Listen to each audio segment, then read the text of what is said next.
What's going on? Anthony Grillo, Deez, Luts. Yesterday was the auto show, or the car show, actually, not the auto show, but the old cars that show up in a random parking lot in North New Jersey. Sometimes there's a modern car there, like the Corvette Z06 or something like that.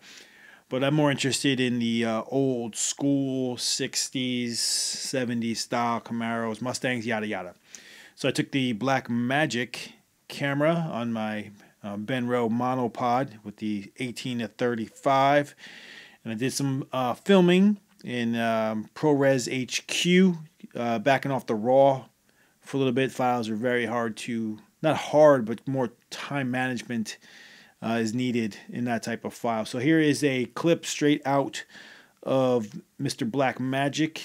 Rec 709 will play it out. Playing out at a lovely 7 to 8 frames per second, a little bit better than normal, but this is the Camaro that I'll start with down here. And if you look into this section here, you'll see a lot of beautiful cars. I color graded this one already, but we're going to color grade this Camaro with James Miller's Norwich. I believe I'm pronouncing that correctly. I hope I am. I hope it's not Norwich, but I'm going to say Norwich. So if I sound like a noob, I apologize. So let's create our serial nodes. And if you're just joining us, you go into nodes, hit add serial node, or Alt-S on your Mac.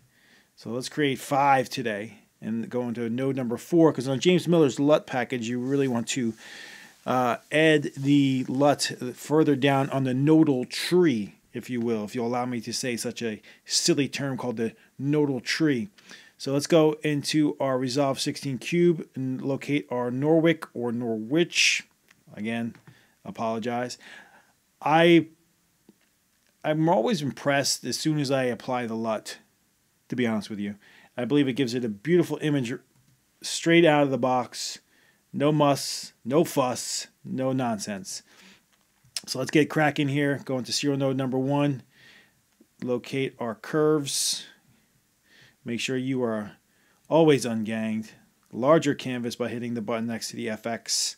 And we'll get into this FX button later on in regards to the film convert that I have here, that I'll start using that as we build out along the way. But for now, let's just grade out what we have.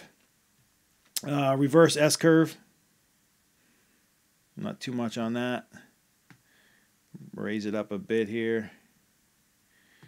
Go into our blue channel, pull it down a little bit. Now the red channel is a choice for you. You can play around and see if it's something that you want to add. I mean, I think it adds a nice slight feel to it right about here, which I like, a little old school 70s vibe. You know, if you think Dazed and Confused movie style. So let's go into, get out of this. For now, click down in here, go into serial node number 2, and we're going to add some contrast to our image by clicking the color wheel, going into primaries and changing that to log, raising up our contrast to something that we see. It looks good right about there, and pivot point down to in the 30s. And if you always want to check to see what it's doing, you could turn it off and on. And if you don't like it, you can bring it back up. If it's too bright on the door, bring it back up, bring back some of that door. Then you can do that too, because I want to bring back the door. And as we scan to the right, we'll get a nice image of the Camaro.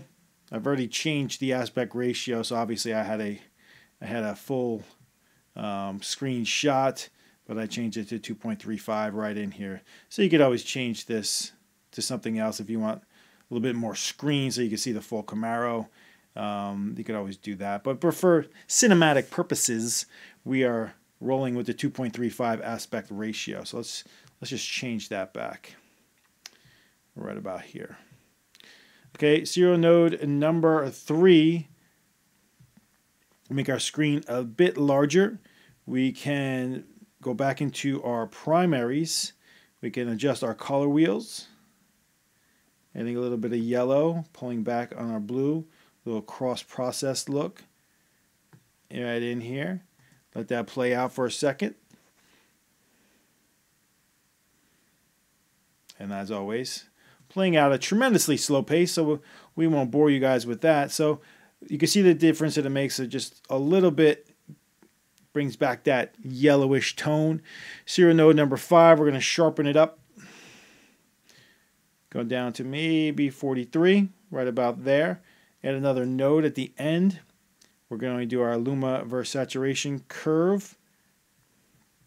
Pulling down on our shadows.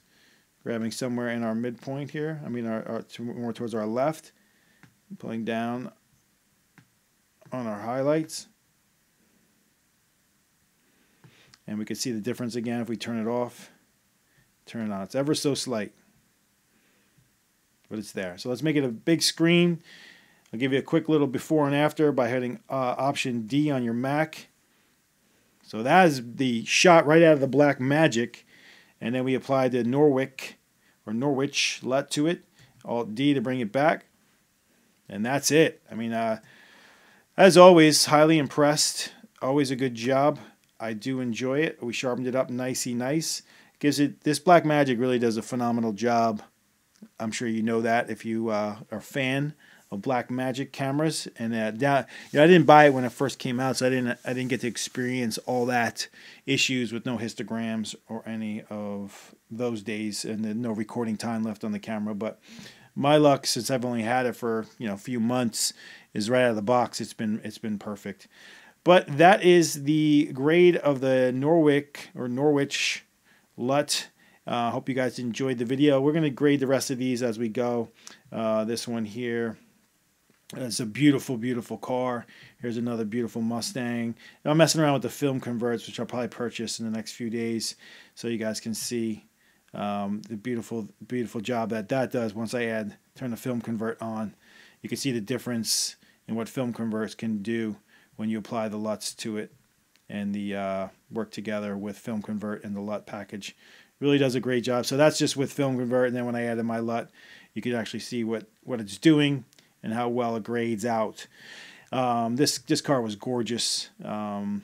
This is actually, I have the Hyde Park LUT on this one, so look how nice that is. I'll give you a quick peek at this Corvette here, but this is on with Hyde Park, James Miller's LUT package for the A7S. That's what's on here right now. So that was graded with A7 and non-film convert with the Hyde Park. But that is all I wanted to show you guys for today. I hope you guys enjoyed the video. And once again, a large screen of the Norwich LUT from James Miller's. There's a link below, and you can go to the his site. There's no affiliate link back from me to there, so you feel free to make the purchase on your own. I'm just showing you guys the possibilities of the LUTs and how well they grade out. So thanks so much for watching, guys. I am Anthony Grillo. This is James Miller's Norwich, and I am out of here. And that is the quick before and after before we get out of here. Thanks so much, guys. Have a great day.